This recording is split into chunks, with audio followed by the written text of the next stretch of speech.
एकोनाइट napellus homeopathic औषधि। कॉम्पैरेटिव मेटेरिया Medica अध्याय 55, 56, 57। Doctor Narayan चंद्र Ghosh. Bryonia रोगी गुमसुम पड़ा रहता है। इसके रोग लक्षण हिलने डोलने से बढ़ते हैं। कलेजे में न जाने कैसा मालूम होता है। आंख, कनपटी और माथे में बेतरह दर्द होता है। यह दर्द हिलने डोलने से ही बढ़ता है, यहाँ तक कि आंख खोलते ही बढ़ता है। इसलिए रोगी आंख बंद किए चुपचाप पड़ा रहता है। समूचे शरीर में दर्द होता है जो हिलने डोलने पर बढ़ता है, दबा देने पर आराम मालूम होता है। रोगी के उठ के बैठने या सिर उठाने पर जी मिच लाने लगता है और सिर में चक्कर आ जाता है। मुंह का स्वाद तीता रहता है, जीभ पर पीला या सफेद लेपसा तथा जीभ सूखी रहती है। थोड़ा बहुत पसीना होता है, हिलने डोलने पर पसीना आता है, कभी पसीना एकदम नहीं रहता। जेलसिमियम रोगी तंद्रा से आच्छन्न और बेहोश सा चुपचाप पड़ा रहता है, बोलता भी नहीं और आंख खोलकर देखता भी नहीं। इसमें प्यास ऐसी कुछ ज्यादा नहीं रहती। बच्चों के बुखार में यह लक्षण रहे तो यह अचूक दवा है। जेलसिमियम में स्नायविक दुर्बलता के कारण रोगी चुप पड़ा रहता है। अब देखना चाहिए कि एकोनाइट का प्रयोग किस ढंग के ज्वर में करना चाहिए। एकोनाइट सर्दी, ज्वर, सिनोकल, प्रबल, स्थैनिक और अविराम प्रकार के बराबर बना रहने वाला कंटिन्यूड ज्वर में उपयोगी है। जेलसिमियम सविराम और स्वल्प विराम दोनों प्रकार के ज्वर में उपयोगी है। एकोनाइट टाइफॉइड, इंटरमिटेंट, सविराम या रेमिटेंट स्वल्प विराम प्रकार के ज्वर में बिल्कुल ही फायदा नहीं करता। टाइफॉइड ज्वर में नाड़ी की तेज गति और ताप को घटाने के लिए एकोनाइट का प्रयोग करना भयंकर भूल है। एकोनाइट के ज्वर में नाड़ी फुल, हार्ड एंड बाउंडिंग, भरी, कड़ी और उछलती हुई रहती है। जेलसिमियम में फुल एंड फ्लोइंग, भरी और मृदु, और एपिस में एक्सेलरेटेड, फुल एंड स्ट्रॉन्ग, वेगवती, पूर्ण और कठिन या फ्लटरिंग, वायरी एंड फ्रिक्वेंट यानी फड़कती हुई, तार की तरह महीन और मृदु रहती है। एकोनाइट की नाड़ी हाथ में तार की तरह कड़ी और मोटी और जेलसिमियम की नाड़ी केंचुए की तरह कोमल मालूम होती है। फेरम फॉस एकोनाइट की तरह प्रादाहिक ज्वर की अवस्था में व्यवहृत होता है। यह एकोनाइट और जेलसिमियम के बीच की दवा है, अर्थात एकोनाइट के छटपटी इत्यादि लक्षण और जेलसिमियम का अभिभूत भाव आदि इसमें नहीं है। फेरम की नाड़ी फुल, बाउंडिंग एंड सॉफ्ट अर्थात पूर्ण, उछलती हुई और कोमल रहती है।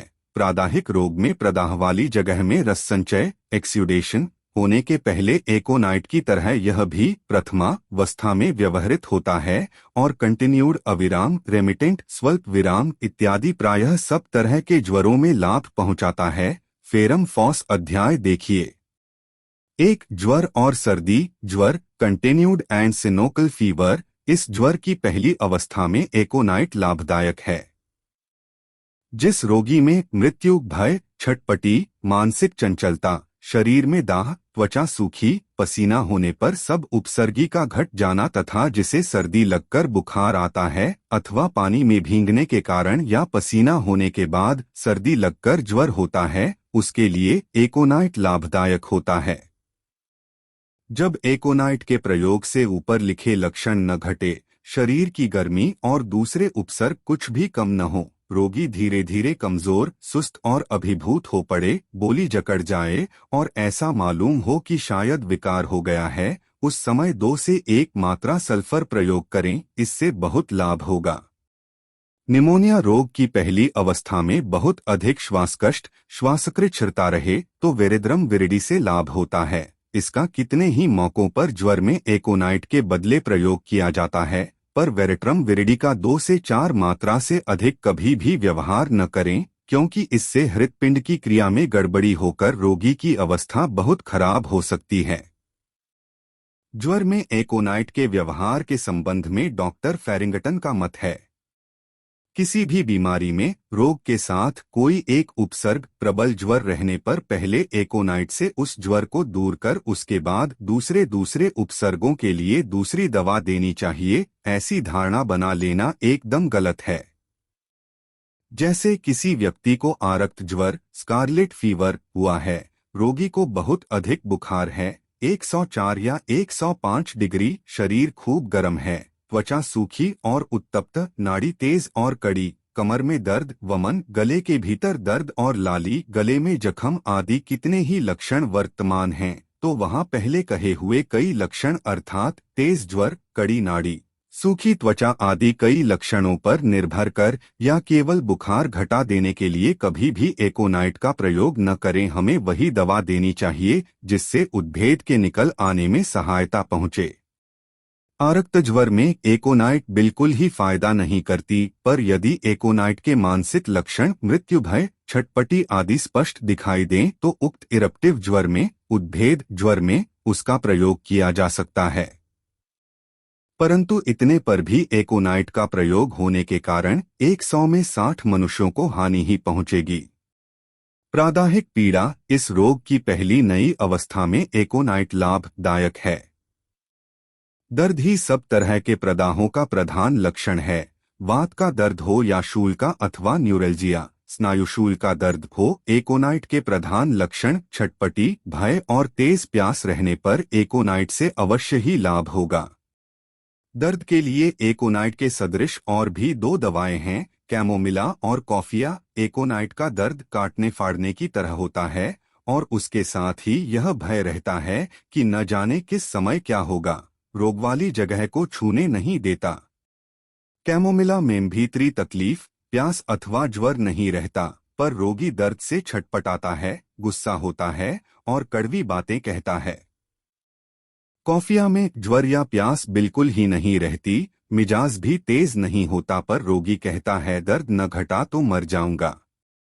दर्द से इधर उधर करवट बदलना रसटक्स में है, पर प्रभेद यह है कि एकोनाइट में उद्वेग के कारण रोगी छटपटाता है और रसटक्स में अकड़न, ऐंठन का दर्द, हिलने डोलने से दर्द घटने के ख्याल से रोगी करवट बदलता है। आर्सेनिक में मृत्यु भय और छटपटी है, पर एकोनाइट की तुलना में वह बहुत थोड़ी है। भय, यदि डर जाने की वजह से कोई बीमारी हो तो एकोनाइट अव्यर्थ औषधि है।